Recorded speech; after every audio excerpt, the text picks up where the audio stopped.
Shalom, perkenalkan nama saya Didiska Regina Ginting dari kelas 11 IPS 5. Saya sangat bersyukur dan berterima kasih atas kesempatan yang diberikan sehingga saya dapat memberikan sedikit mengenai firman Tuhan pada hari ini. Sebelum memulai mendengarkan firman Tuhan pada hari ini, mari kita bersatu dalam doa. Allah Bapa yang bertata dari kerajaan surga, puji syukur kami panjatkan kehadirat-Mu. Bapa, terima kasih atas kesempatan yang Kau berikan sehingga kami dapat mendengarkan firman-Mu pada hari ini. Bapa, hanya dalam nama-Mu keras sempurna. Amin. Shalom. Jika saya mengatakan shalom, teman-teman menjawab anak muda. Anak muda pasti bijak dong. Shalom. Wah, semangat sekali ya. Oleh karena itu, karena sudah semangat, mari kita buka Alkitab kita 2 Timotius 2 ayat 22. Ada yang sudah mengetahui apa tema kita pada hari ini? Tema kita pada hari ini adalah bijak dalam mengambil keputusan. Bahan Alkitabnya sekali lagi saya katakan dari 2 Timotius 2 ayat 22. Nah, isi dari 2 Timotius 2 ayat 22 yaitu: sebab itu jauhilah nafsu orang muda, kejarlah keadilan, kesetiaan, kasih dan damai bersama-sama dengan mereka yang berseru kepada Tuhan dengan hati yang murni. Wah, ayat yang sangat bagus ya, mengingatkan kita untuk melawan keinginan daging kita dan melakukan hal-hal yang disukai Tuhan seperti kasih, damai, kesetiaan, dan keadilan.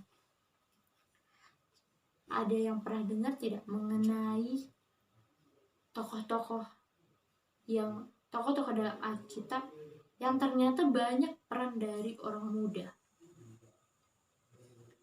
Siapa nih tokoh-tokoh Alkitab yang masih muda-muda dan bijaksana? Ada yang tahu? Ya benar, Salomo, Daniel, dan banyak sebagainya. Tapi apakah kalian tahu? Ada beberapa dari tokoh-tokoh Alkitab ini yang sebenarnya tidak sempurna dan banyak juga yang mengikuti keinginan dagingnya. Contohnya ada yang tahu? Ya pasti ada yang tahu mengenai kisah Daniel. Di sini saya akan mengatakan Daniel adalah raja kedua dari kerajaan setelah menggantikan Raja Saul. Dia terkenal sebagai raja yang sudah berperan penting yang sudah berperan dalam cerita Alkitab dari mulai dia menjadi pengembala nih. Dari umurnya masih 20 tahun sehingga dia menjadi raja saat berumur 30 tahun. 30 tahun kan sudah tua ya kalau sekarang, tapi kalau dulu umur 30 tahun itu sangat muda karena pada zaman dulu orang-orang hidup dengan umur yang ratusan tahun. Kalau sekarang mungkin hanya beberapa yang mungkin sampai 100 tahun. Ya paling wajarnya saja hanya sampai 70 tahun. Itu sudah termasuk orang yang tua. Kalau dulu 30 tahun itu orang yang masih muda. Raja Daud ini ternyata tidak sempurna seperti perkiraan orang-orang. Dia terkenal karena bijaksana. Iya benar, dia bijaksana dan mendengarkan Tuhan. Tapi sebenarnya ada satu hal yang menjerumuskan dia ke dalam dosa. Apa itu? Yaitu keinginan dagingnya mengenai istri orang lain. Istri dari salah satu prajuritnya yang bernama Uria. Istrinya tersebut bernama Batseba. Batseba adalah perempuan yang cantik yang membuat Raja Daud tertarik dan dia mengikuti keinginan nafsunya dan melawan Tuhan. Raja Daud bahkan melakukan hal-hal yang sangat-sangat jahat, seperti merancang kematian untuk Uria, suami dari Batseba, melakukan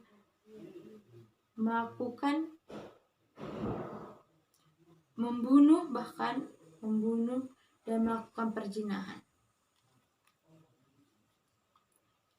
Tetapi tahukah teman-teman, sebenarnya Daud sudah mencoba untuk bertobat, tetapi dia mendapat ganjarannya, karena dikatakan Tuhan dalam 2 Samuel 12 ayat 11.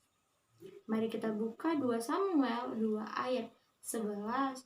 2 Samuel 12 ayat 11 yang berisi, beginilah firman Tuhan, bahwasanya malapetaka akan kutimpakan ke atasmu yang datang dari kaum keluargamu sendiri. Aku akan mengambil istri-istrimu di depan matamu dan memberikannya kepada orang lain. Dikatakan di sini begini, bahwasanya malapetaka akan menimpakan ke atasmu yang datang dari keluargamu sendiri. Akan didatangkan malapetaka atas ganjaran dari dosa, karena tidak bisa menahan keinginan dagingnya. Kalau kita sebagai orang yang muda pasti susah sekali untuk menahan keinginan nafsu kita, kan? Ya kan? Sebenarnya semua orang juga seperti itu. Bahkan raja juga seperti itu. Salah satunya adalah Raja Daud. Memang untuk menjadi bijak adalah satu hal yang sangat sulit. Untuk menahan keinginan daging merupakan satu hal yang sulit juga. Apalagi harus berdamai dengan musuh kita. Seperti dalam ayat Alkitab kita ini yang menyuruh kita untuk berdamai. Tapi teman-teman tahu bahwa sebenarnya berdamai itu merupakan sesuatu pilihan yang sangat-sangat bijak. Banyak orang yang meremehkan anak muda seperti kita karena kita untuk berdamai dengan teman-teman saja itu sangat sulit, sehingga kita dianggap tidak bijak. Oleh karena itu, kita harus bijak dalam mengambil keputusan. Teman-teman, orang muda memang selalu diremehkan, apalagi seperti kita yang masih umur 17, 18, 19. Itu merupakan masa-masa yang dikatakan orang pola pikirnya masih terlalu kecil, masih muda, nggak tahu mengenai apa-apa. Bahkan yang lain mengatakan, apakah mereka tahu mengenai firman Tuhan atau melakukan kejahatan-kejahatan seperti merokok, mencuri, itu merupakan hal-hal yang biasa. Sebenarnya itu bukan hal-hal yang biasa. Karena orang muda di usia kita sudah bisa mengambil keputusan sendiri. Untuk mengambil keputusan itu kita harus memiliki kebijakan. Seperti tema kita ini, bijak dalam mengambil keputusan. Sangat sulit untuk menahan keinginan nafsu dan segala macamnya. Tapi teman-teman, masa sulit tak akan berakhir. Oleh karena itu, jangan menunggu untuk membuat keputusan yang bijak. Karena masa sulit tak akan berakhir, orang bijak dapat mengatasinya. Amin? Amin. Mari kita bersatu di dalam doa. Bapa, kami telah mendengarkan firman-Mu. Terima kasih atas firman yang Kau berikan, sehingga kami akan melaksanakan dan hanya dalam anak-Mu Kristus pernah. Amin. Hanya ini khotbah saya pada hari ini. Terima kasih.